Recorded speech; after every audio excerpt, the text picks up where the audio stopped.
In the quiet suburban neighborhood of Oakwood Heights, I had always heard the whispers about the house at the end of the street. The faded Victorian mansion with its overgrown yard was shrouded in mystery, but it was the man who lived there that fueled the darkest rumors. Mr. Abernathy, the enigmatic figure who inhabited the house, was a recluse known for his odd behavior and unsettling demeanor. Tall and thin, he always wore dark, outdated clothing that seemed out of place in the modern world. His eyes, obscured by thick glasses, held a vacant gaze that sent shivers down the spines of those who dared to look into them. Children would dare each other to approach the mansion, claiming that Mr. Abernathy was a witch who cast spells on anyone who crossed his path. As I grew older, I dismissed these tales as mere exaggerations, attributing his reclusive nature to social anxiety or a desire for privacy. But one summer, my curiosity got the best of me. Late one evening, as the sun set in fiery hues, I found myself standing at the entrance to Mr. Abernathy's overgrown yard. The air was thick with tension, and I hesitated before knocking on his door. The door creaked open, revealing the interior of the dimly lit mansion. The scent of old books and dust filled the air, and a sense of unease washed over me. Mr. Abernathy stood in the doorway, his piercing gaze fixed on me. "Can I help you?" His voice was soft, almost a whisper. Swallowing my apprehension, I introduced myself and stammered through an explanation of why I had come. To my surprise, he invited me inside, his expression unreadable. As I stepped into the house, I was struck by the overwhelming darkness. The walls were adorned with antique paintings and odd artifacts, casting eerie shadows that seemed to move on their own. My discomfort grew, but I pressed on, determined to uncover the truth behind the rumors.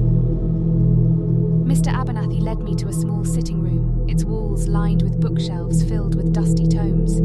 He offered me a seat and stared at me with an intensity that was both disconcerting and captivating. "Tell me, young one, what do you seek?" His words were deliberate, his gaze unwavering. I hesitated, my mouth suddenly dry.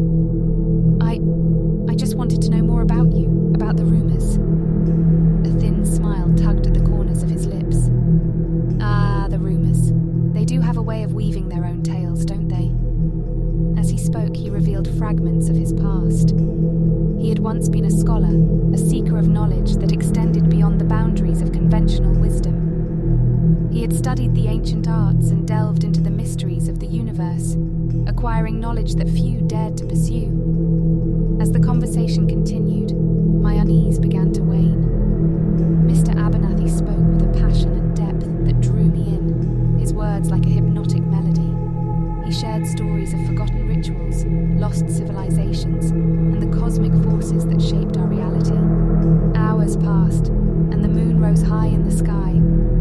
The mansion's interior seemed to transform, its shadows no longer menacing but intriguing, a canvas of secrets waiting to be uncovered. I had lost track of time, captivated by Mr. Abernathy's tales. But as I rose to leave, a sudden realization struck me. Why do you stay hidden away like this? Why let the rumors define you?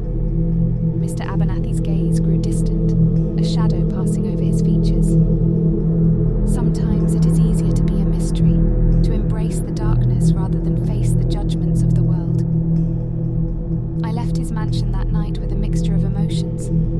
The rumors had painted Mr. Abernathy as a malevolent figure, but in truth, he was a complex enigma, a man who had chosen isolation to protect his unconventional pursuits. As the years passed, I would occasionally catch glimpses of Mr. Abernathy through his windows. The whispers persisted, but I knew the truth behind the facade. He was a man who had dared to explore the boundaries of human understanding, and in doing so, he had become a living legend in the neighborhood. The mansion at the end of the street remained shrouded in mystery, a reminder that there was more to the world than met the eye. And in the heart of the darkness, a man named Mr. Abernathy continued to defy the judgments of society, choosing to embrace the enigma that